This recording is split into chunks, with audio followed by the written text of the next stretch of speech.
বাইতুল্লাহর উপরে আল্লাহ পাক দৈনিক 120টা রহমত নাজিল করেন। সুবহানাল্লাহ বলেন। বাইতুল্লাহর উপরে দৈনিক 120টি রহমত আমার আল্লাহর পক্ষ থেকে বর্ষিত হয়, নাজিল হয়। যে সমস্ত মানুষেরা বাইতুল্লাহ তাওয়াফে যায়, আল্লাহর রাসূল বলেন ওই তাওয়াফকারীর উপরে 60টি রহমত বর্ষণ করেন আমার আল্লাহ। যে মানুষটা কাবাকে সামনে রেখে নামাজ পড়ে ওই মানুষের উপরে আমার আল্লাহ 40টা রহমত বর্ষণ করেন। যেই মানুষটা শুধু কাবার দিকে তাকিয়ে থাকে মায়ার নজরে, আল্লাহর রাসূল বলেন উম্মত শোনো রে, শুধু কাবার দিকে তাকিয়ে থাকার কারণে আমার আল্লাহ 20টি রহমত নাজিল করেন। সুবহানাল্লাহ। যে ব্যক্তি বাইতুল্লাহতে গিয়ে 1 রাকাত নামাজ পড়ে আল্লাহর রাসূল বলেন 1 লক্ষ রাকাত নামাজের সওয়াব আমার আল্লাহ দান করেন। বাইতুল্লাহর দিকে তাকিয়ে প্রথম যেই দোয়া করে নবী বলেন আমার গুনাহগার উম্মতের সেই দোয়াটাই আমার আল্লাহ মঞ্জুর করে নেন। সুবহানাল্লাহ। আর একটু জোরে বলেন আল্লাহু আকবার। তাহলে বাইতুল্লাহর উপরে দৈনিক রহমত নাজিল হয় 120টি। যে ব্যক্তি বাইতুল্লাহ তাওয়াফ করে তার উপরে রহমত নাজিল হয় 60টি। যেই ব্যক্তি বাইতুল্লাহকে সামনে নিয়ে নামাজ পড়ে তার উপরে রহমত আল্লাহ পাক নাজিল করেন 40টি। যেই ব্যক্তি শুধু বাইতুল্লাহর দিকে মায়ার নজরে তাকিয়ে থাকে আল্লাহ পাক তার দিকে রহমত নাজিল করেন 20টি। 120টি রহমত এইভাবে আল্লাহ পাক বন্টন করেন। আল্লাহ রসুল বলেন যে ব্যক্তি বাইতুল্লাহতে 1 ওয়াক্ত নামাজ পড়ে 1 লক্ষ রাকাত নামাজের সওয়াব তাকে দান করে। সুবহানাল্লাহ। 1 রাকাত বলেন কত রাকাত? 1 রাকাত। 1 রাকাতে 1 লক্ষ রাকাত নামাজের সওয়াব হয়। মদিনাতুল মুনাওয়ারা নবীজির মসজিদে যে ব্যক্তি 1 রাকাত নামাজ পড়ে আল্লাহ রসুল বলেন বুখারীতে বর্ণনা আসছে 50,000 রাকাতের সওয়াব আল্লাহ দান করেন। বাইতুল মুকাদ্দাসে যে ব্যক্তি 1 রাকাত নামাজ পড়ে 25,000 রাকাত নামাজের সওয়াব আল্লাহ দান করেন। সুবহানাল্লাহ। তাই বুখারীতে আছে পৃথিবীতে 3টি মসজিদের জন্য জিয়ারত করা যায়, 3টি মসজিদ ছাড়া অন্য মসজিদে জিয়ারত করা যায় না, উদ্দেশ্যে সফর করা যায় না। একটা হলো বাইতুল্লাহ, দ্বিতীয় হলো মসজিদে নববী, তৃতীয় হলো বাইতুল মুকাদ্দাস। সুবহানাল্লাহ বলেন না? বলেন বাইতুল্লাহতে যেতে মনে চায়নি? আরেকটু জোরে বলেন চাই কি চায় না? কারণ যে বাইতুল্লাহর দিকে তাকিয়ে দোয়া করে আমার আল্লাহ তার দোয়াই মঞ্জুর করে নেন। সুবহানাল্লাহ। আরেকটু জোরে বলেন আল্লাহু আকবার। আদম আলাইহিস সালাতু ওয়াস সালাম বাইতুল্লাহ নির্মাণ করলেন। আদম নবী থেকে যে বাইতুল্লাহর তাওয়াফ আরম্ভ হয়েছে, বাইতুল্লাহর তাওয়াফ চলছে, কিয়ামত পর্যন্ত চলবে, একদিনের জন্য বন্ধ হবে না। বলেন না সুবহানাল্লাহ। নূহ আলাইহিস সালাতু ওয়াস সালামের প্লাবনের সময় বাইতুল্লাহ বিধ্বস্ত হয়েছিল। বাইতুল্লাহর পুরা যে আল্লাহর যে ঘর আছে তার একদম ভিত্তি স্থাপন থেকে নিয়ে পুরাটাই প্লাবনের কারণে ক্ষতিগ্রস্ত হয়েছিল, তার কোনো চিহ্ন ছিল না।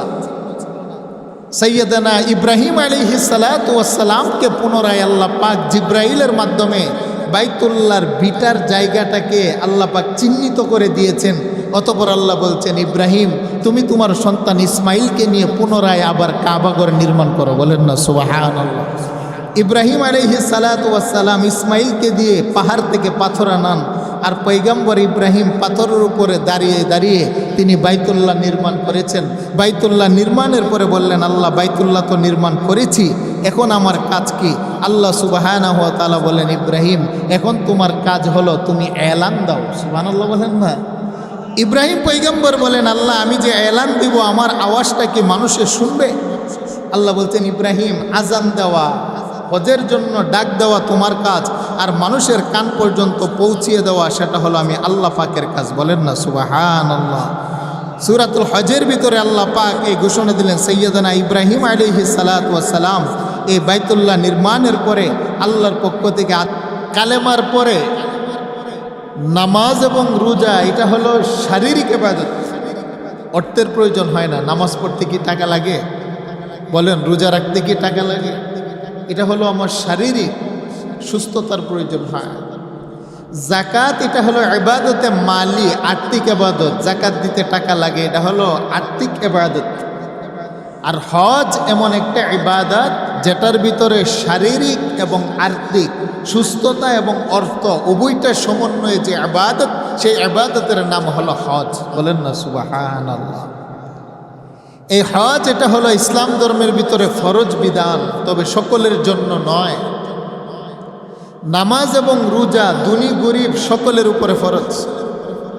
যাকাত যেমনিভাবে দণ্ডাঢ্য মানুষের উপরে ফরজ, হজ তদ্রূপভাবে যারা বাইতুল্লাহতে জিয়ারতে যাওয়ার মতো সামর্থ্য রাখে, আকেল বালেক সুস্থ হওয়ার পরে বাইতুল্লাহতে সফরে গিয়ে আসা পর্যন্ত পরিবার পরিজনের ভরণ পোষণ চালানোর মতো ক্ষমতা সক্ষমতা যার কাছে আছে তার উপরে জীবনে একবার হজ পালন করা ফরজ। বলেন না সুবহানাল্লাহ। বলেন হজ জীবনে কয়বার? আরেকটু জোরে বলেন না কয়বার? রোজা বৎসরে একবার আসে, মাস ঘুরে ঘুরে। নামাজ দৈনিক 5 বার, কিন্তু হজ হলো জীবনে একবার ফরজ। কেহ যদি একবার ফরজ হজ আদায় করে তার ফরজিয়ত চলে যায়, পরবর্তীতে যত হজ করবে নফল হিসাবে গণ্য হবে। বলেন সুবহানাল্লাহ। তাহলে বলেন হজের বিধানটা ইসলামের স্তম্ভের মধ্য থেকে একটি গুরুত্বপূর্ণ। আল্লাহ রসুল বলেন, ক্বালা রাসূলুল্লাহ সাল্লাল্লাহু আলাইহি ওয়াসাল্লাম, বুনিয়াল ইসলামু আলা খামসিন শাহাদাতি আল্লা ইলাহা ইল্লাল্লাহ ওয়া আন্না মুহাম্মাদার রাসূলুল্লাহ ওয়া ইকামিস সালাহ ওয়া ইতাইজ যাকাত ওয়া সাওমি রমাদান তাহাজ্জুল বাইত মান ইসতাতা ইলাইহি সাবিলা। আল্লাহু আকবার বলেন। আল্লাহ রাসূল বলেন ইসলামের স্তম্ভের ভিতর থেকে একটি গুরুত্বপূর্ণ হলো হজ। আল্লাহ পাক আমাদেরকে বিষয়টা বুঝার তৌফিক দান করুক। সকলে বলেন আমিন। হজ পৃথিবীতে 9ম হিজরিতে রাসূলুল্লাহ সাল্লাল্লাহু আলাইহি ওয়াসাল্লামের উপরে আল্লাহ পাক ফরজ করেছেন। সুবহানাল্লাহ বলেন না। আমাদের শরীয়তে মুহাম্মদের ভিতরে হজ ফরজ হয়েছে 9ম হিজরিতে। রাসূল সাল্লাল্লাহু আলাইহি ওয়াসাল্লাম দাওয়াতের ব্যস্ততার কারণে 9ম হিজরিতে হজ করতে যেতে পারেননি। 10ম হিজরিতে সমস্ত সাহাবায়ে কেরামদেরকে নিয়ে বাইতুল্লাহতে গিয়ে হজ করলেন এবং ঐতিহাসিক ভাষণ দিলেন, যেটাকে বলা হয় বিদায় ভাষণ। সুবহানাল্লাহ বলেন না। 10ম হিজরিতে রাসূলুল্লাহ হজ করেছেন সাহাবায়ে কেরামদেরকে নিয়ে, আর 9ম হিজরিতে হজ ফরজ হয়েছে আমাদের শরীয়তে মুহাম্মদের উপরে। আল্লাহ সুবহানাহু ওয়া তাআলা এই কথাটা কুরআনুল কারীমের ভিতরে উল্লেখ করেছেন। হে রাসূল, পৃথিবীতে সর্বপ্রথম যে ঘর নির্মিত হয়েছে সেটা হলো আমি আল্লাহর ঘর বাইতুল্লাহ। বলেন না সুবহানাল্লাহ। পৃথিবীর সর্বপ্রথম মানুষ হলো বাবা আদম, আর নারীদের মধ্যে সর্বপ্রথম নারী হলেন মা হাওয়া। আদম আর হাওয়াকে আল্লাহ পাক সৃষ্টি করে জান্নাতে রাখলেন।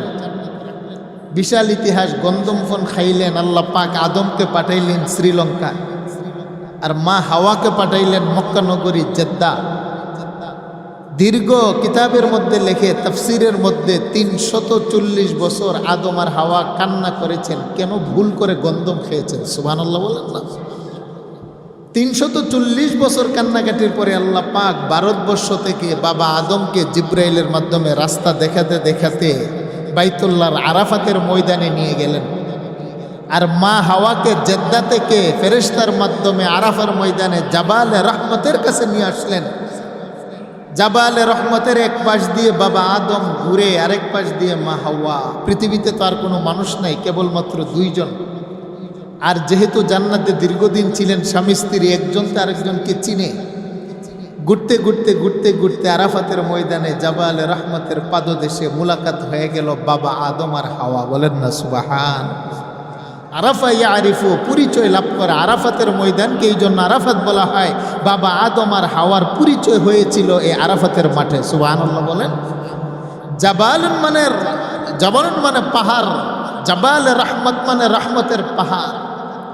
আদম আর হাওয়া এখানে মুলাকাত হলেন, একজন আরেকজনকে জড়িয়ে ধরে কান্না করলেন। আল্লাহ পাক কুরআনুল কারীমের একটা আয়াত আছে, আদম পয়গম্বরের অন্তরে ঢেলে দিয়ে আল্লাহ বললেন, আদম এই দোয়াটা তুমি করো, তুমি যে ভুল করেছো মাফ করব।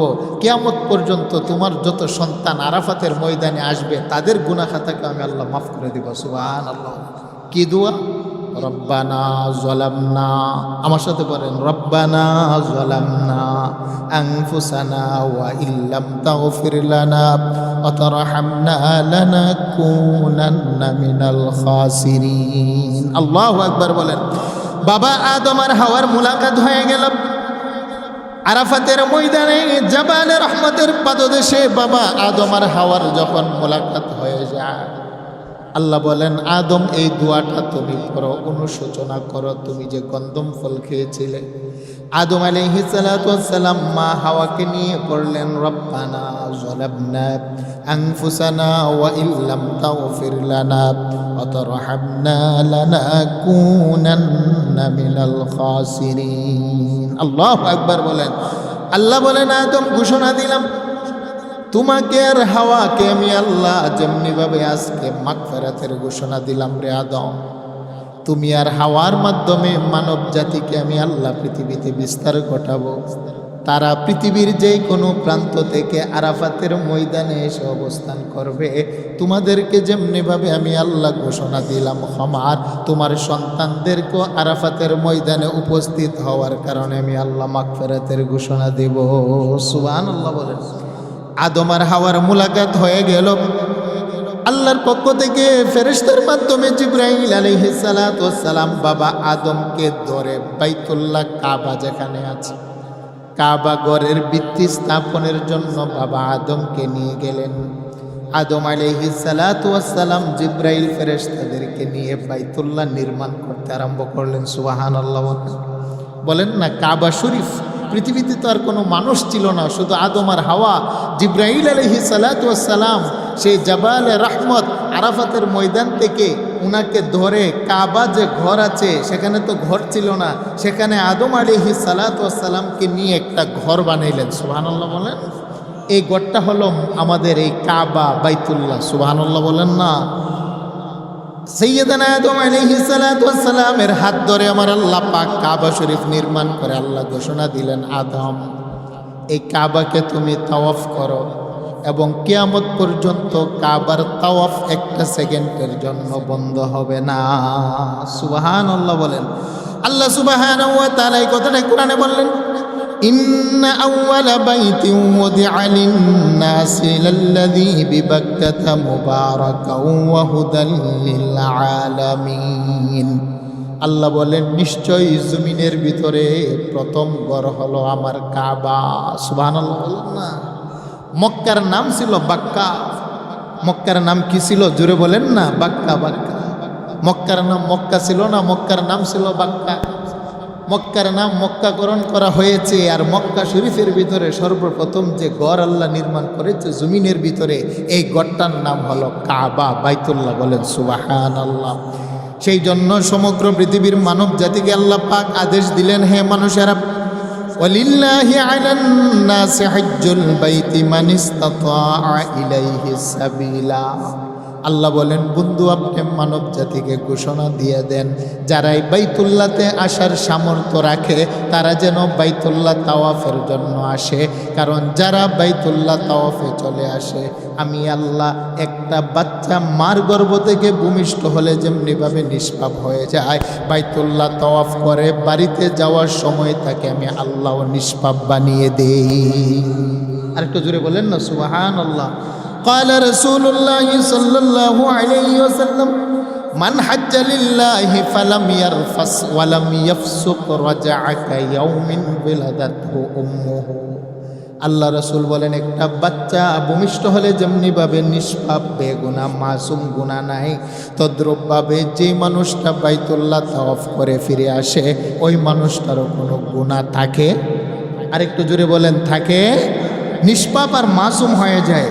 আর যার তকদিরে হাজ্জে মাবরুর নসিব হয়, আল্লাহর রাসূল বলেন আল হাজ্জুল মাবরুর লাইসা লাহু জাযাউন ইল্লাল জান্নাহ। উম্মত শুনোরে, যার নসিবে আমার আল্লাহ হাজ্জে মাবরুর নসিব করেন, কবুল হয়, ওই ব্যক্তির বিনিময় হলো একমাত্র জান্নাত। বলেন সুবহানাল্লাহ। যার হজ কবুল হয়, হাজিদের একমাত্র বিনিময় কি? জোরে বলেন না, কথা বুঝেন নাই মনে? যারা হজ করে, যাদের হজ আল্লাহর দরবারে মবরুর হয়, কবুল হয়, এর বিনিময় আছে একটা। আল্লাহ রাসূল বলেন একমাত্র বিনিময় হলো জান্নাত। বলেন সুবহানাল্লাহ। তাহলে হজ্জে মাবরুরের বিনিময় কি? জুড়ে বলেন জান্নাত। জান্নাত। সেই জন্য পৃথিবীর সমস্ত হাজিরা বাইতুল্লাহ তাওয়াফ করতে গিয়ে আল্লাহর দরবারে বলেন মালিক আমি উপস্থিত, লাব্বাইক আল্লাহুম্মা লাব্বাইক। আমার সাথে পড়েন, লাব্বাইক আল্লাহুম্মা লাব্বাইক, লাব্বাইক লা শারীকা লাক লাব্বাইক, ইন্নাল হামদা ওয়ান নি'মাতা লাকা ওয়াল মুলক লা শারীকা লাক। বলেন আমার সাথে, লাব্বাইক আল্লাহুম্মা লাব্বাইক, লাব্বাইক লা শারীকা লাক লাব্বাইক, ইন্নাল হামদা ওয়ান নি'মাতা লাকা ওয়াল মুলক লা শারীকা লাক। বলেন না আল্লাহু আকবার। একতরে আল্লাহ পাক কুরআনুল কারীমের মধ্যে বললেন, ইন্না আউওয়ালা বাইতিন উযিআ লিন-নাসি লাল্লাযী বিবাক্কাতা মুবারাকান ওয়া হুদাল লিল আলামিন। নিশ্চয় জমিনের ভিতরে মানব জাতি আল্লাহর পক্ষ থেকে গড় হলো বাইতুল্লাহ। আল্লাহু আকবার। সেই জন্য বাইতুল্লাহর উপরে আল্লাহ পাক দৈনিক 120টা রহমত নাজিল করেন। সুবহানাল্লাহ বলেন। বাইতুল্লাহর উপরে দৈনিক 120টি রহমত আমার আল্লাহর পক্ষ থেকে বর্ষিত হয়, নাজিল হয়। যে সমস্ত মানুষেরা বাইতুল্লাহ তাওয়াফে যায়, আল্লাহর রাসূল বলেন ওই তাওয়াফকারীর উপরে 60টি রহমত বর্ষণ করেন আমার আল্লাহ। যে মানুষটা কাবাকে সামনে রেখে নামাজ পড়ে, ওই মানুষের উপরে আমার আল্লাহ 40টা রহমত বর্ষণ করেন। যেই মানুষটা শুধু কাবার দিকে তাকিয়ে থাকে মায়ার নজরে, আল্লাহর রাসূল বলেন উম্মত শোনো রে, শুধু কাবার দিকে তাকিয়ে থাকার কারণে আমার আল্লাহ 20টি রহমত নাজিল করেন। সুবহানাল্লাহ।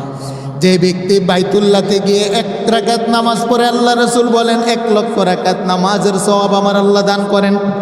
বাইতুল্লাহর দিকে তাকিয়ে প্রথম যেই দোয়া করে নবী বলেন আমার গুনাহগার উম্মতের সেই দোয়াটাই আমার আল্লাহ মঞ্জুর করে নেন। সুবহানাল্লাহ।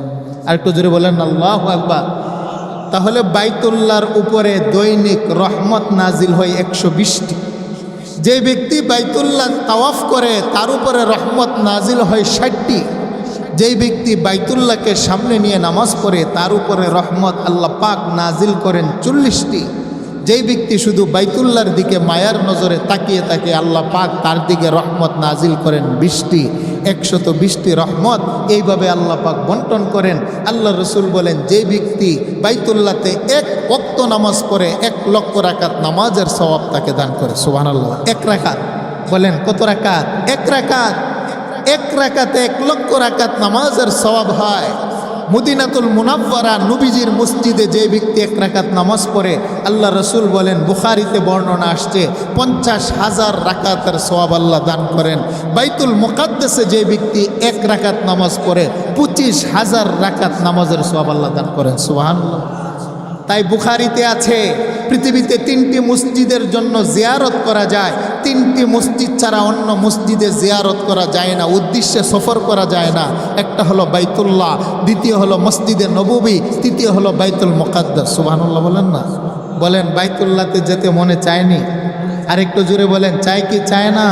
কারণ যে বাইতুল্লাহর দিকে তাকিয়ে দোয়া করে আমার আল্লাহ তার দোয়াই মঞ্জুর করে নেন। সুবহানাল্লাহ। আরেকটু জোরে বলেন আল্লাহু আকবার। আদম আলাইহিস সালাতু ওয়াস সালাম বাইতুল্লাহ নির্মাণ করলেন। আদম নবী থেকে যে বাইতুল্লাহর তাওয়াফ আরম্ভ হয়েছে, বাইতুল্লাহর তাওয়াফ চলছে, কিয়ামত পর্যন্ত চলবে, একদিনের জন্য বন্ধ হবে না। বলেন না সুবহানাল্লাহ। নূহ আলাইহিস সালাতু ওয়াস সালামের প্লাবনের সময় বাইতুল্লাহ বিধ্বস্ত হয়েছিল।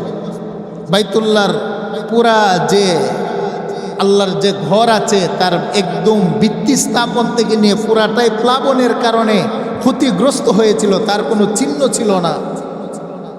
সাইয়্যিদানা ইব্রাহিম আলাইহিস সালাতু ওয়াস সালামকে পুনরায় আল্লাহ পাক জিব্রাইলের মাধ্যমে বাইতুল্লাহর ভিটার জায়গাটাকে আল্লাহ পাক চিহ্নিত করে দিয়েছেন। অতঃপর আল্লাহ বলছেন ইব্রাহিম তুমি তোমার সন্তান ইসমাইলকে নিয়ে পুনরায় আবার কাবাঘর নির্মাণ করো। বলেন না সুবহানাল্লাহ। ইব্রাহিম আলাইহিস সালাতু ওয়াস সালাম ইসমাইলকে দিয়ে পাহাড় থেকে পাথর আনান, আর পয়গম্বর ইব্রাহিম পাথরের উপরে দাঁড়িয়ে দাঁড়িয়ে তিনি বাইতুল্লাহ নির্মাণ করেছেন। বাইতুল্লাহ নির্মাণের পরে বললেন আল্লাহ বাইতুল্লাহ তো নির্মাণ করেছি, এখন আমার কাজ কি? আল্লাহ সুবহানাহু ওয়া তাআলা বলেন ইব্রাহিম এখন তোমার কাজ হলো তুমি এলান দাও। সুবহানাল্লাহ বলেন না। ইব্রাহিম পয়গম্বর বলেন আল্লাহ আমি যে এলান দিব আমার আওয়াজটা কি মানুষে শুনবে? আল্লাহ বলছেন ইব্রাহিম আজান দেওয়া, হজের জন্য ডাক দেওয়া তোমার কাজ, আর মানুষের কান পর্যন্ত পৌঁছিয়ে দেওয়া সেটা হলো আমি আল্লাহ পাকের কাজ। বলেন না সুবহানাল্লাহ। সূরাতুল হজের ভিতরে আল্লাহ পাক এই ঘোষণা দিলেন, সাইয়্যিদানা ইব্রাহিম আলাইহিস সালাতু ওয়াস সালাম এই বাইতুল্লাহ নির্মাণের পরে আল্লাহর পক্ষ থেকে আদেশ পাওয়ার পরে তিনি দিলেন ওয়া আযিন ফিন নাসি বিল হজ। আল্লাহ বলেন তুমি আজান দাও এই হজের জন্য মানুষ যেন বাইতুল্লাহতে আসে। ইব্রাহিম পয়গম্বর বলেন, আল্লাহ আমি আর বিবি হাজেরা কিছু মানুষ ছাড়া তো আর কোনো মানুষ নাই, আমার আজানকে শুনবে। আল্লাহ বলেন, ইব্রাহিম আজান দেওয়া তোমার কাজ, আজানের আওয়াজ পৌঁছানো মানুষের কানে সেটা হলো আমি আল্লাহর কাজ। বলেন না সুবহানাল্লাহ। ইব্রাহিম আলাইহিস সালাতু ওয়াস সালাম আজান দিলেন, ওয়াআযিন ফিন নাসি বিল হজ্জি ইয়াতুনা বিরিজালান ওয়া আলা কুল্লি দামিরি ইয়াতিনা মিন কুল্লি। আল্লাহ সুবহানাহু ওয়া তাআলা সাইয়্যিদানা ইব্রাহিম আলাইহিস সালাতু ওয়াস সালামকে বাইতুল্লাহ নির্মাণের পরে বললেন, ইব্রাহিম তুমি আজান দাও। ইব্রাহিম আলাইহিস সালাতু ওয়াস সালাম বাইতুল্লাহ তাওয়াফ করে আজান দিলেন। এবার ইব্রাহিম পয়গম্বর আজান দেওয়ার পরে আল্লাহর কাছে দোয়া করেন, মালিক আমি এবং আমার সন্তান ইসমাইল দুইজনে মিলে বাইতুল্লাহকে নির্মাণ করেছি, এবার তুমি আমাদের পক্ষ থেকে বাইতুল্লাহ যে নির্মাণ করেছি কবুল করে নাও, এবং তার বিনিময়ে মানব জাতির পক্ষ থেকে যে আখিরি পয়গম্বর মুহাম্মদুর রাসূলুল্লাহ পৃথিবীতে আসবে, আমার সন্তান ইসমাইলের বংশ থেকে তুমি তোমার বন্ধুকে পাঠিয়ে দাও। সুবহানাল্লাহ বলেন। তাহলে বোঝা গেল নেক কাজের পরে কেহ যদি কোনো দোয়া করে দোয়াটা আল্লাহ মঞ্জুর করে। বলেন না সুবহানাল্লাহ। বলেন নেক কাজের পরে দোয়া করলে দোয়া মঞ্জুর করেন কে? ইব্রাহিম আলাইহিস সালাতু ওয়াস সালাম বাইতুল্লাহ নির্মাণ করলেন, আজানও দিলেন। এবার ইব্রাহিম নবী তো কোনো বিনিময় নেয় নাই। বলেন তিনি যে রাজমিস্ত্রি হয়ে বাইতুল্লাহ নির্মাণ করলেন, তিনি তো কোনো টাকা পয়সা নেয় নাই। এবার তিনি বলছেন, আল্লাহ তোমার কাছে আমি একটা বিনিময় চাই। সুবহানাল্লাহ বলেন না। কি বিনিময়? আর তিনটা জিনিস তিনি চাইলেন। কোরআনুল কারীমে সূরাতুল বাকারার ভিতরে আল্লাহ উল্লেখ করেছেন, ইব্রাহিম আলাইহিস সালাতু ওয়াস সালাম ইসমাইল আলাইহিস সালাতু ওয়াস সালামকে নিয়ে বাইতুল্লাহ নির্মাণ করে আল্লাহর কাছে তিনটা জিনিস চেয়েছেন। এর ভিতরে একটা হলো যে, আল্লাহ তুমি যে মুহাম্মদুর রাসূলুল্লাহকে পৃথিবীতে পাঠাবে, তুমি ওয়াদা করেছো তোমার নবী যেন আমার যে সন্তান আমার সাথে বাইতুল্লাহ নির্মাণ করতে গিয়ে বিভিন্ন পাহাড় থেকে মাথায় করে পাথর এনে দিয়েছে ইসমাইল, ইসমাইলের বংশ থেকে যেন তোমার হাবিব মুহাম্মদুর রাসূলুল্লাহর আগমন ঘটে। বলেন না সুবহানাল্লাহ। দোয়াটা করলেন কে? বলেন ইসমাইল, ইব্রাহিম পয়গম্বর। আরেকটা দোয়া করলেন যে, আল্লাহ এখানে যত মানুষ আসবে বাইতুল্লাহ যেন আবাদ হয়। কারণ ওই সময় ইব্রাহিম নবী যখন কাবা নির্মাণ করেন, বিবি হাজেরাকে বনবাস দিয়েছিলেন। ইসমাইল আর কিছু সংখ্যক মানুষ ছিল, মরুর প্রান্তরে মানুষ শূন্যতা ছিল। ইব্রাহিম আলাইহিস সালাতু ওয়াস সালাম বললেন, আল্লাহ আমার সন্তান বিবি তো এখানে থাকবে, এখানে যেন মানুষের আবাদ হয়।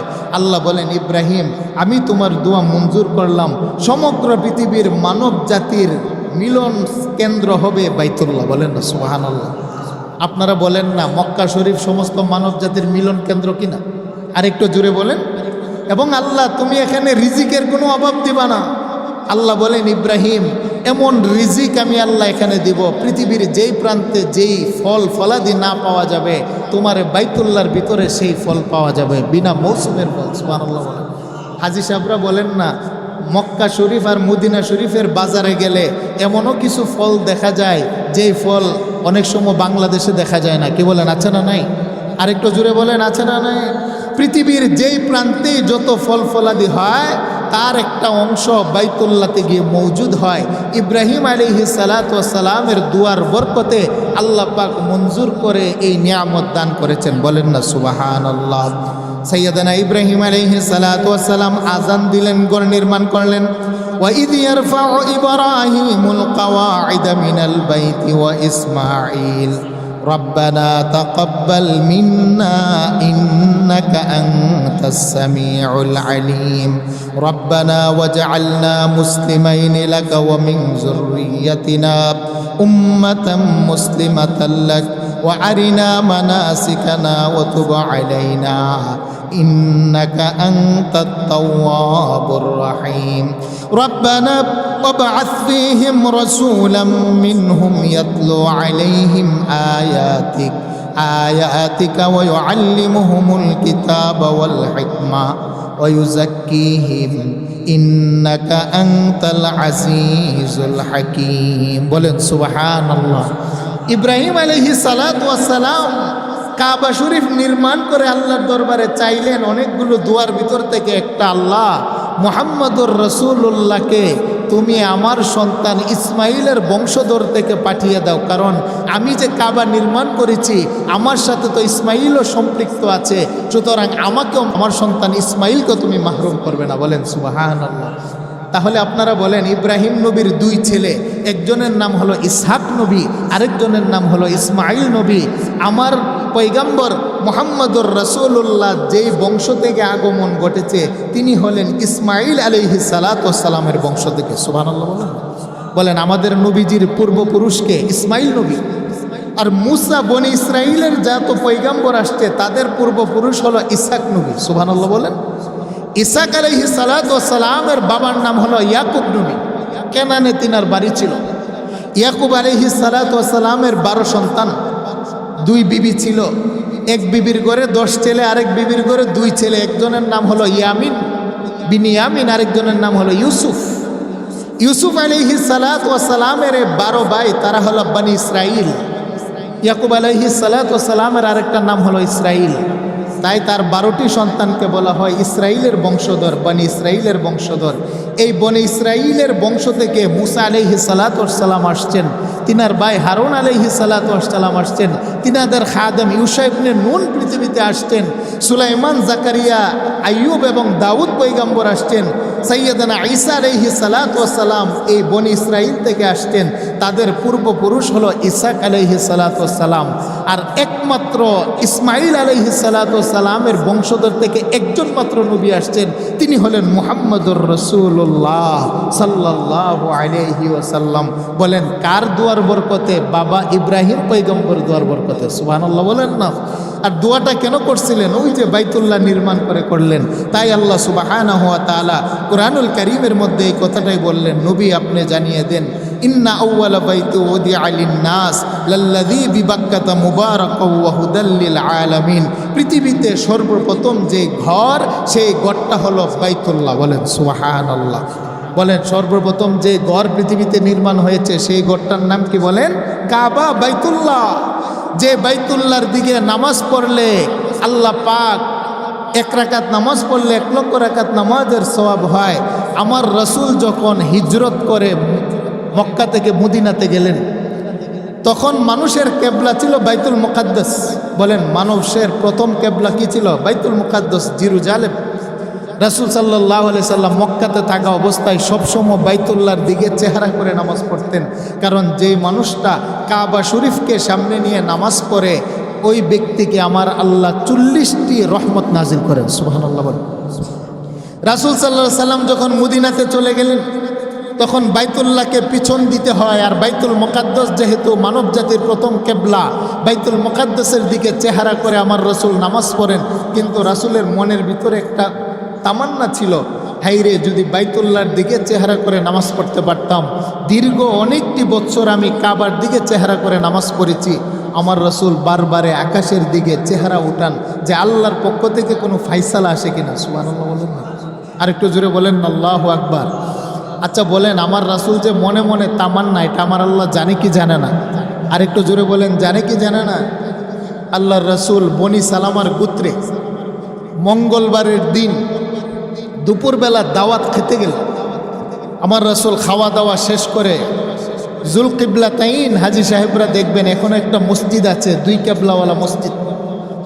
ওই মসজিদে তখন কেবলা ছিল একটা বাইতুল মুকাদ্দাসের দিকে। আমার রাসূল চেহারা করে জোহরের 4 রাকাত নামাজের ভিতরে 2 রাকাত নামাজ আদায় করলেন। সুবহানাল্লাহ বলেন না।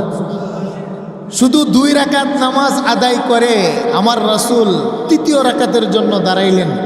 জিবরাইল আলাইহিস সালাতু ওয়াস সালাম আল্লাহর পক্ষ থেকে ওহী নিয়ে ওই জুলকিবলাতাইন মসজিদের ভিতরে জোহরের নামাজের সময় মঙ্গলবারের দিন শাওয়াল মাসে আল্লাহর রাসূলের কাছে এসে বলেন, ইয়া রাসূলুল্লাহ, ইয়া হাবিবাল্লাহ, ফাওয়াল্লি ওয়াজহাকা শাতরাল মসজিদিল হারাম। হে নবী, আপনি যে বারবারে আকাশের দিকে কেবলা পরিবর্তনের জন্য আপনার মনে যে একটা তামান্না যে বাইতুল মুকাদ্দাস থেকে যদি কেবলাটা বাইতুল্লাহর দিকে হতো, আপনার মনে যে একটা তামান্না, আপনি যদিও জবান খুলে আল্লাহকে বলেন নাই, কিন্তু আপনার অন্তরের খবরটা তো আমার আল্লাহ জানে। আমার আল্লাহ আপনার এই চেহারা যে বারবারে ফিরাচ্ছেন, আমার আল্লাহ তো আপনার দিকে তাকিয়ে আছেন। আল্লাহ ঘোষণা দিয়েছেন, ফাওয়াল্লি ওয়াজহাকা শাতরাল মসজিদিল হারাম। 2 রাকাত নামাজ বাইতুল্লাহ মুকাদ্দাসের দিকে পড়েছেন ঠিক আছে, আর জুহরের বাকি 2 রাকাত নামাজ এই মুহূর্তে আপনি বাইতুল্লাহর দিকে চেহারা করে পড়ুন। কিয়ামত পর্যন্ত বাইতুল মুকাদ্দাসকে আল্লাহ পাক রহিত করে কাবা শরীফকে আপনার উম্মতের জন্য কেবলা হিসেবে আল্লাহ ঘোষণা করে দিয়েছেন। সুবহানাল্লাহ বলেন। আল্লাহ বলেন, বন্ধু আমি তো আপনার অন্তর্যামী, আপনি আমার কাছে জবান খুলে বলতে হয় না, আপনার মনে মনে কি আছে সেটা আমি আল্লাহ জানি। আল্লাহু আলিমুম বিযাতিস সুদূর। জান আপনি খুশি, আমি আল্লাহ খুশি, আপনার দিকে তাকিয়ে আমি মানব জাতির কেবলা পরিবর্তন করে দিলাম। সুবহানাল্লাহ বলেন না। সেই জন্য আমরা বলি এমন রাসূল পাইলাম যে রাসূলের চেহারা উঠালে কেবলা পরিবর্তন হয়। সুবহানাল্লাহ বলেন না। এমন রাসূলের উম্মত হলাম যে রাসূল আঙ্গুল ইশারা করলে আকাশের পূর্ণিমার চাঁদ 2 টুকরা হয়। এমন রাসূল আমরা পেয়েছি যেই রাসূলের সন্তান মৃত্যুর পরে কান্নাকাটি করলে হাউজে কাউসারের ঘোষণা আসে। সুবহানাল্লাহ বলেন না। আল্লাহ পাক এই মঙ্গলবারের দিন 17 মাস আমার রাসূল বাইতুল মুকাদ্দাসের দিকে নামাজ পড়েছেন কেবলা করে। 17 মাস পরে আল্লাহ বলেন, জান ফাওয়াল্লি ওয়াজহাকা শাতরাল মসজিদিল হারাম। আপনার মনের ভিতরে যে তামান্না, এটা শুধু আপনার জন্য নয়, কিয়ামত পর্যন্ত আপনার উম্মতের জন্যে বাইতুল মুকাদ্দাস রহিত হয়ে গেল, এটার কেবলা নয়। আজকের দিন থেকে কাবা বাইতুল্লাহ হলো মানব জাতির কেবলা। বলেন না আমাদের কেবলা কোথায়? বলেন আরেকটু জোরে বলেন, কোথায়? বাইতুল্লাহ কাবা শরীফ। আমাদের কেবলা কোথায়? মক্কা। কাবা শরীফ কখন থেকে হয়েছে? মুসলমানদের কেবলা তো ছিল বাইতুল মুকাদ্দাস। এই যে মঙ্গলবারের দিন, এই শাওয়াল মাসে হিজরতের 2য় বৎসর বনি সালামার গোত্রে জুলকিবলাতাইন মসজিদে 2 রাকাত নামাজ পড়েছেন, আর বাকি 2 রাকাত নামাজ বাইতুল্লাহর দিকে পড়েছেন। তাই যারা হজ করতে যাবেন ওই জায়গায়, কিন্তু আমাদের দেশে হাজিরা করে কি জানেন, শুধু হজ করতে গিয়ে এক জায়গায় বসে থাকে না। হজ করতে গিয়ে বিভিন্ন বিজড়িত স্থানগুলোতে যেতে হয়। এটা মক্কা মদিনা এই সমস্ত জায়গার ভিতরে এই সমস্ত জায়গাগুলো আছে। এখনও ওই মসজিদ আছে যেই মসজিদের ভিতরে 2 দিকে কেবলা। সুবহানাল্লাহ বলেন না। 2টা মেহরাব আছে মসজিদের, এক পাশেও আছে একটা মেহরাব, আরেক পাশে আরেকটা আছে মেহরাব। কারণ ওই দিকে মেহরাবটা হলো ওই দিকে করে 2 রাকাত নামাজ পড়েছেন, আবার পূর্ব দিকে আরেকটা আছে, কারণ বাকি 2 রাকাত নামাজ চেহারা ওই দিকে ফিরিয়ে করেছেন। সেই জন্য বলা হয় জুলকিবলাতাইন, মানে 2 কেবলাওয়ালা মসজিদ। সুবহানাল্লাহ বলেন না। এটা এখনও বনু সালামার গোত্রের ভিতরে আছে। সুবহানাল্লাহ বলেন। সম্মানিত হাজিরিন, তাহলে হজ এটা ফরজ বিধান, বিধানটা দিলেন কে? আরেকটু জোরে বলেন। মান হাজ্জা লিল্লাহি ফালাম ইয়ারফাস ওয়ালাম ইয়াফসুক রাজাআ কায়াউমিন বিলাদাতহু উম্মুহু। আল্লাহ রাসূল বলছেন, যারা হজ করতে যায়, হজ করতে গিয়ে যারা শরীয়ত পরিপন্থী কোনো কাজ করে না, লৌকিকতা করে না, মানুষ দেখানোর জন্য হজ করে না, একমাত্র হজ করে একজনের জন্য, তিনি কে? এরকম একজন হাজি সাহেব যখন হজ করে বাড়িতে ফিরে আসে, আল্লাহ রাসূল বলেন, মার পেট থেকে ভূমিষ্ঠ হয়েছিল যেদিন তার কোনো গুনাহ ছিল না, বাইতুল্লাহ থেকে বাড়িতে আসার আগে তার দেহ কোনো গুনাহ থাকে না। বলেন সুবহানাল্লাহ। আর হাজি সাহেবদের জন্য একমাত্র বিনিময় হলো জান্নাত। বলেন না সুবহানাল্লাহ। হজ কাকে বলে? হজ অর্থ হলো এরাদা করা, নিয়ত করা। আপনার সম্পদ হয়েছে, বাইতুল্লাহতে গিয়ে জিয়ারত করার মতো আপনার টাকা পয়সা আছে, যতদিন বাইতুল্লাহ জিয়ারতে যাবেন আপনার পরিবার পরিজন ভরণ পোষণের মতো সক্ষমতা যদি আপনার থাকে, জীবনে একবার হজ করা আপনার উপর ফরজ। বলেন সুবহানাল্লাহ। হজ এটা হলো নির্ধারিত মাস, নির্ধারিত দিন, নির্দিষ্ট জায়গা, নির্দিষ্ট সময়ে আল্লাহ এবং রাসূলের নির্ধারিত কিছু কাজ কর্ম আদায় করার নামই হলো হজ। বলেন না সুবহানাল্লাহ। হজের সম্পর্ক নির্ধারিত মাসের সাথে। বলেন ঠিক না বেটি? হজ কোন মাসে? রমজান মাসে? বলেন মুহররম মাসে? হজ কোন মাসে হয়? জিলহজ মাসে। কয় তারিখে? আরাফাতের দিন। 9 তারিখ 10 তারিখে তো হইল কুরবানি করা হয়। আরাফাতের দিন যেটা হজ করা হয় 9 তারিখ আরাফার দিন। তারপরে নির্দিষ্ট জায়গায় হজের ফরজ হলো 3টা। এহরাম বাঁধা, বাইতুল্লাহ তাওয়াফ করা, আরাফার ময়দানে অবস্থান করা। সুবহানাল্লাহ বলেন না?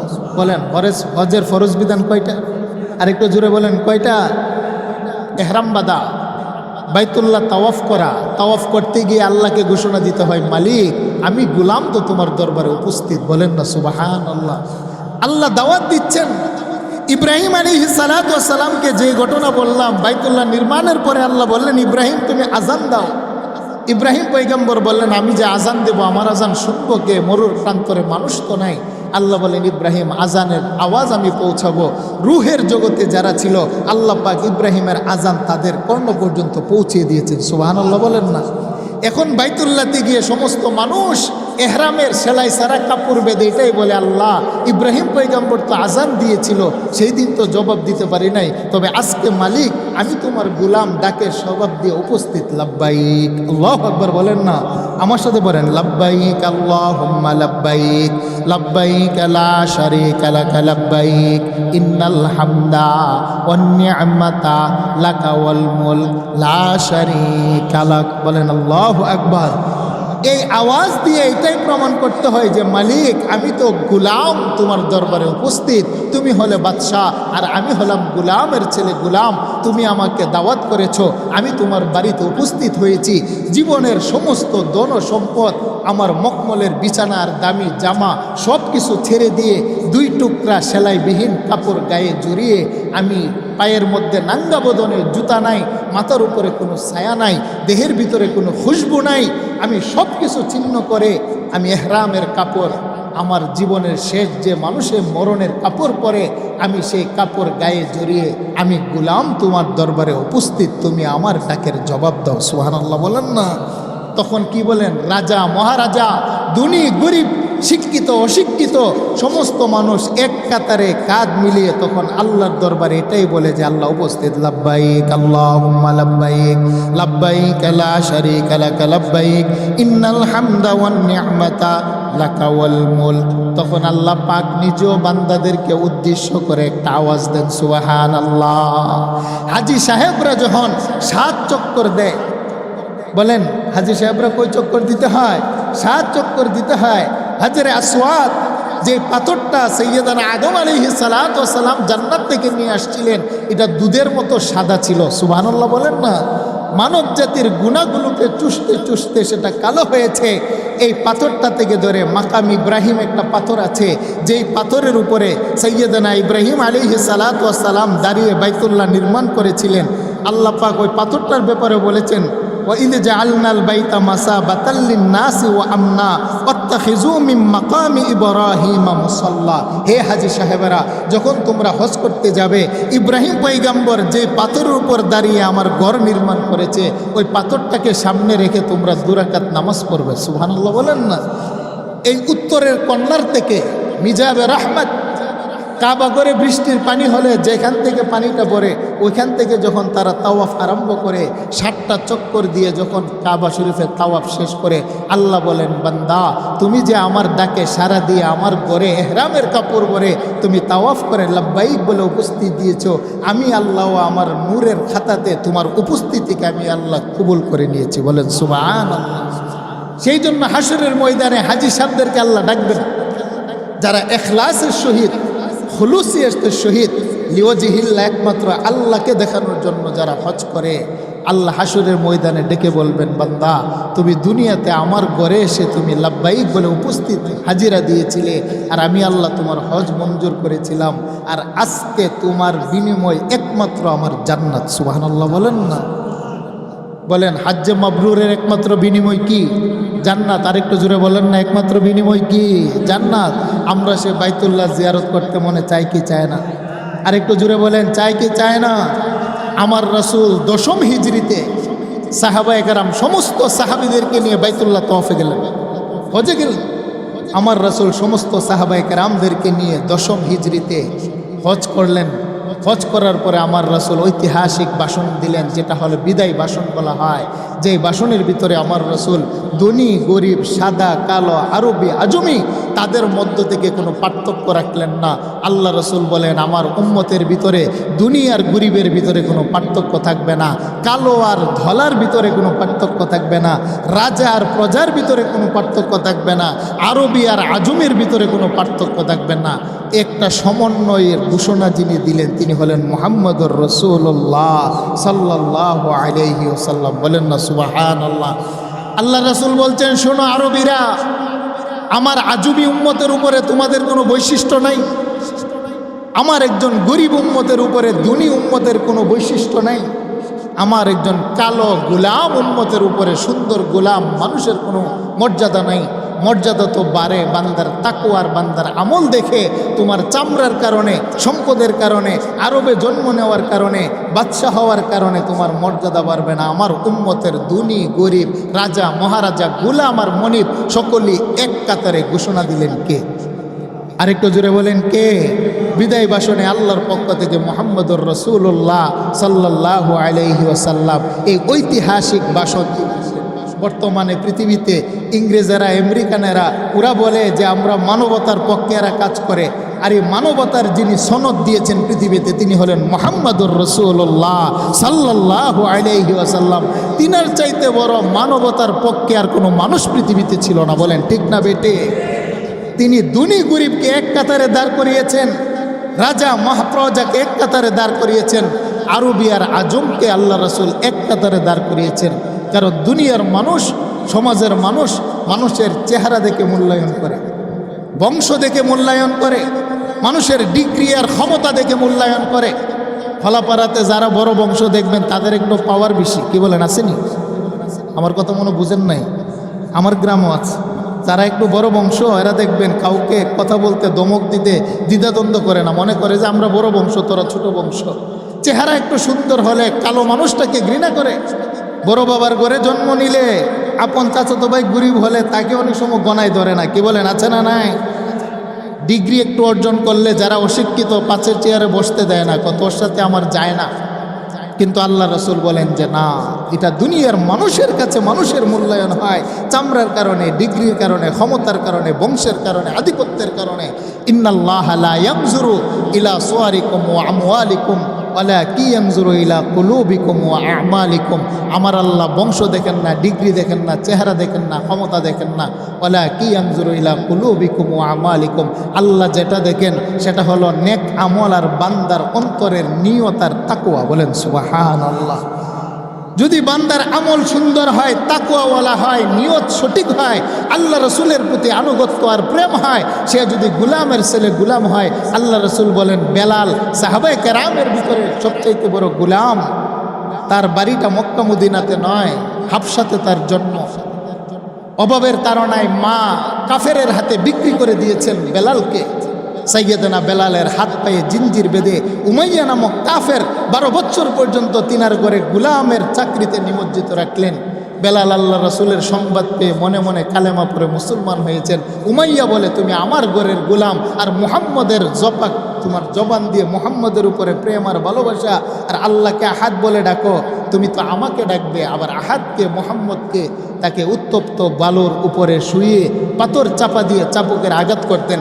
বেলাল বলে, উমাইয়া তুমি আমাকে যতবার বেদ দিয়ে আঘাত করো আর আমার ক্ষতস্থান থেকে রক্ত বের হয়, আমি যখন মুহাম্মদুর রাসূলুল্লাহর প্রেম কলবে জায়গা দিয়ে আহাদ বলে ডাক দেয়, আমার মনে হয় আরশের মালিক বিকালবেলা আমার পিঠের উপরে তার কুদরতি হাত বুলিয়ে দেয়। সুবহানাল্লাহ। আমার কষ্ট থাকে না। আল্লাহ রসুল বলেন, আমার আল্লাহ বেলাল গরিব বলে, গুলাম বলে ঘৃণা করবে, বিষয়টা এরকম নয়। আমি নবীজি যখন জান্নাতে যাব, একটা সাওয়ারের উপরে আমি বসব, সাওয়ারির লাগাম থাকবে, আমার লাগামের আগে আগে যিনি যাবে, আমার আগেও বেলালে জান্নাতে প্রবেশ করবে। সুবহানাল্লাহ বলেন না? তাহলে বলেন, বেলাল গুলাম হওয়ার পরও মর্যাদা দিলেন কে? আরেকটু জোরে বলেন। সেই জন্য মেরাজের রজনীতে আল্লাহ রসুল বলেন, আমি মেরাজে গেলাম, আমি আর জিব্রাইল ছাড়া কেউ নাই। দ্বিতীয় তৃতীয় আরেকটা পায়ের আওয়াজ শোনা যায়। আল্লাহ রসুল বলেন, ইয়া জিব্রাইল, আমি আর তুমি ছাড়া কেউ নাই। তৃতীয় আরেকটা পায়ের আওয়াজ শোনা যায় জান্নাতে, আমরা সিদরাতুল মুনতাহা অতিক্রম করে জান্নাতে আসলাম। কে রে? জিব্রাইল। জিব্রাইল বলে, ইয়া রাসূলুল্লাহ, আমি আর আপনি ছাড়া কেউ নাই, কথা সত্য। তৃতীয় যে পায়ের আওয়াজ শোনা যায় সেটা হলো আপনার গোলাম বেলালের আওয়াজ। সুবহানাল্লাহ বলেন। রাসূল বলেন, বেলাল তো মক্কায়, আর আমরা তো সপ্তম আকাশ সিদরাতুল মুনতাহা লৌহে কলম অতিক্রম করে জান্নাতুল মুআল্লায়, বেলাল তো আসে নাই, পায়ের আওয়াজ। বলে, ইয়া রাসূলুল্লাহ, আমার আল্লাহ বেলাল গোলাম হওয়ার পরও তার তাকওয়া, ফরহেজগারি, ইবাদত, আল্লাহ রসুলের প্রতি আনুগত্য, ভালোবাসার কারণে এই পরিমাণ মর্যাদা দিয়েছেন। বেলাল হাটে মক্কার উলিতে গুলিতে, বেলালের পায়ের নিচে জুতা পরার মতো টাকা পয়সা নাই, সে তো গোলাম, কিন্তু বিলালের খালি পায়ের আওয়াজ পরে আল্লাহর আরো সাউজিনে। বলেন সুবহানাল্লাহ। তাহলে বলেন, আল্লাহ কি চামড়া দেখে মূল্যায়ন করেন? বলেন না, কলাপাড়ার মানুষ চামড়া দেখে, বংশ দেখে, ক্ষমতা দেখে, ডিগ্রি দেখে? বলে কি ইয়ানজুরু ইলা কুলুবিকুম, আল্লাহ যেটা দেখেন সেটা হলো বান্দার নিয়তার তাকওয়া, বান্দার আমল। তাই যাদেরকে আল্লাহ সম্পদ দিয়েছে, জীবনে একবার হজ করা ফরজ। আল্লাহ পাক আমাদেরকে বিধানটা মানার তৌফিক দান করে। সকলে বলেন আমিন। আমরা হজ করতে চাই তো ইনশাআল্লাহ? আল্লাহর ঘর জিয়ারত করতে চাই কি চাই না? নবীজির রওজাতে গিয়ে সালাম দিতে চাই কি চাই না? কথা লম্বা হয়ে গেছে। নবী বলেন, উম্মত, পৃথিবীর কোনো প্রান্ত থেকে আমাকে যদি গুনাহগার উম্মত সালাম দেয়, ফেরেশতার মাধ্যমে পৌঁছানো হয়, মান সাল্লা আলাইয়া ইনদা কবরি সামিআতুহু, আর আমার রওজার পাশে দাঁড়িয়ে আমার কোনো গুনাহগার উম্মত যদি আমাকে সালাম দেয়, আমি নবীজির মাধ্যম লাগে না, আমি আমার রওজার ভিতরে জিন্দা, আমি আমার রওজার ভিতর থেকে গুনাহগার উম্মতের সালাম সরাসরি শুনি। সুবহানাল্লাহ বলেন না? বলেন, আমার রাসূল মুর্দানা জিন্দা? আরেকটু জোরে বলেন, মুর্দানা জিন্দা? হ্যাঁ, এটা হলো আকিদায়ে আহলে সুন্নাহ ওয়াল জামাত। আমি আর আপনি মারা গেলে আমার আর আপনার দেহ মাটি খায়, আমার চামড়া খায়, গোশত খায়, কাফনের কাপড় খায়। ইন্নাল্লাহা হাররামা আলাল আরদি আসজাদাল আম্বিয়া, নবীজি বলছেন, আমার দেহের জন্য জমিনের মাটিকে আল্লাহ হারাম করেছেন। মান সাল্লা আলাইয়া ইনদা কবরি সামিআতুহু ওয়া মান সাল্লা আলাইয়া নাইয়ান উবলিগতুহু। পৃথিবীর প্রান্তে দুরূদ পড়লে ফেরেশতার মাধ্যমে পৌঁছানো হয়, আর আমার রওজাতে এসে কেহ যদি সালাম দেয়, কি সালাম? আসসালাতু ওয়াসসালামু আলাইকা ইয়া রাসূলুল্লাহ, আসসালাতু ওয়াসসালামু আলাইকা ইয়া হাবিবাল্লাহ, আসসালাতু ওয়াসসালামু আলাইকা ইয়া শাফিআল মুজনাবিন, আসসালাতু ওয়াসসালামু আলাইকা ইয়া রাহমাতাল লিল আলামিন। এটা নবীজির রওজার সামনে গিয়ে আশিক উম্মত দাঁড়িয়ে সালাম দেয়। নবীজি বললেন, সামিআতুহু, উম্মত শোনো, তুমি যখন সালামটা দাও, আমি নবী তো জিন্দা, আমার রওজার ভিতর থেকে তোমার সালামের আওয়াজ আমি শুনি। সুবহানাল্লাহ বলেন না? আল্লাহ রাসূল বলেন, অতঃপর আমি সালামের জবাব দিই। সুবহানাল্লাহ বলেন। আর আমি রাসূলের সালামের জবাব যে উম্মত জীবনে একবার পেয়ে যাবে, শাফাআতি লিআহলিল কাবাইরি মিন উম্মতি, আমার সেই উম্মতকে সুপারিশ করা আমি নবীর উপরে হাসরের ময়দানে ওয়াজিব হয়ে যায়। সুবহানাল্লাহ বলেন। তাই আল্লাহ রাসূলকে সালাম দেওয়ার জন্য আমরা কারা কারা রাজি আছি? দুই হাত তুলে বলেন। আল্লাহ পাক আমাদেরকে কবুল ও মঞ্জুর করে। সকলে বলেন আমিন। নবীর রওজাতে গিয়ে সালাম দেওয়ার তৌফিক দেন। সকলে বলেন আমিন। আকীদা পরিষ্কার করেন, ঈমান পরিষ্কার করেন। নবীজি রওজাতে মুর্দানা জিন্দা? জুড়ে বলেন, মুর্দানা জিন্দা? হ্যাঁ, আকীদা আহলে সুন্নাত ওয়াল জামাত। কিন্তু অনেকে আছে অপবাদ দেয় যে তাবলিগওয়ালারা নবীরে জিন্দা মানে না। হ্যাঁ, তাবলিগওয়ালারা এই আকীদাই মানে নবী রওজাতে জিন্দা। কোনো তাবলিগওয়ালা এই কথা কয় না যে নবী যে মুর্দা, বলে নাকি? যারা ওয়াহাবি, ওয়াহাব বিন নজদি, যারা আব্দুল ওয়াহাব নজদি, যারা প্রকৃত ওয়াহাবি, ওয়াহাবিরা আমার রাসূলকে জিন্দা নবী মানে না। কিন্তু আমরা ওয়াহাবি নই, আমরা হলাম প্রকৃত সুন্নি। বলেন ঠিক না বেঠে? কিন্তু আমাদের সমাজের ভিতরে একটা দ্বন্দ্ব চলেছে।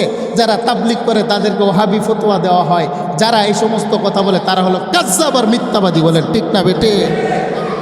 বলেন, আমরা কি ওয়াহাবি না সুন্নি? জুড়ে বলেন, জুড়ে বলেন। ওয়াহাবি না সুন্নি? হ্যাঁ, তবে যারা আমাদেরকে ওয়াহাবি বলে ফতোয়া দেয় তারা সত্যবাদী না মিথ্যাবাদী? আরেকটু জুড়ে বলেন, সত্যবাদী না মিথ্যাবাদী? হ্যাঁ, সমাজের সাধারণ মানুষের কাছে বিভ্রান্তি তৈরি করে যে যারা তাবলিগ করে তারা ওয়াহাবি, যারা কিয়াম করে না তারা ওয়াহাবি, যারা নবীর নাম শুনে চুমা দেয় না তারা ওয়াহাবি। আরে ভাই, এগুলা মুস্তাহাব, মুস্তাহসান। আপনার ভালো লাগে আপনি করেন, আপনার ভালো লাগে না আপনি করবেন না। করলে ফায়দা আছে, না করলে কোনো গুনাহ নাই। আর যেইগুলো বেদাত, এই বেদাতগুলো করা যাবে না। কিন্তু তাই বলে আপনি ওয়াহাবি ফতোয়া দিয়ে সমাজের তাবলিগওয়ালা, দেওবন্দি, হাটাজারি উলামায়ে কেরামদেরকে এই সমস্ত ফতোয়াবাজি করবেন না। বলেন ঠিক না বেঠি? আমি তো একজন দেওবন্দি আলেম। বলেন, আমি কি আলেম? আমি একদম গুড়া যেটা এটাতে লেখাপড়া করেছি, দারুল উলুম দেওবন্দের ছাত্র। আমাদের আকীদা শুনেন, আমাদের আকীদা আমার রাসূল হলেন মানুষ, তবে আল্লাহর পরে সৃষ্টি জগতে শ্রেষ্ঠ মানুষ। সুবহানাল্লাহ বলেন না। রাসূলকে বড় ভাই বলা যাবে না, আমরা কি বড় ভাই বলি? আর একটু জোরে বলেন, আমরা বলি এ কথা? নাউযুবিল্লাহি মিন যালিক। রাসূল আবার বড় ভাই হোক কিভাবে? রাসূল মানুষ, তবে সৃষ্টি জগতের শ্রেষ্ঠ মানুষ হলো মুহাম্মদুর রাসূলুল্লাহ সাল্লাল্লাহু আলাইহি ওয়াসাল্লাম। আল্লাহ হলেন স্রষ্টা, নবী হলেন সৃষ্টি, আর সৃষ্টি জগতের সর্বমর্যাদার অধিকারী যিনি, তিনি হলেন মুহাম্মদুর রাসূলুল্লাহ সাল্লাল্লাহু আলাইহি ওয়াসাল্লাম। বলেন আমাদের আকীদা পরিষ্কার কিনা? আর একটু জোরে বলেন পরিষ্কার কিনা? খামাখা তাবলিগ জামাতদেরকে গালমন্দ করবেন না। তাবলিগওয়ালারা কখনো এই কথা বলে না রাসূল বড় ভাই, রাসূল পচে গেছে, রাসূল আমাদের মতো সাধারণ মানুষ, এই কথা কখনো বলে না। বলে নাকি? আরেকটু জোরে বলেন বলে? আল্লাহ পাক আমাদেরকে বুঝার তৌফিক দারুন। সম্মানিত হাজিরিন,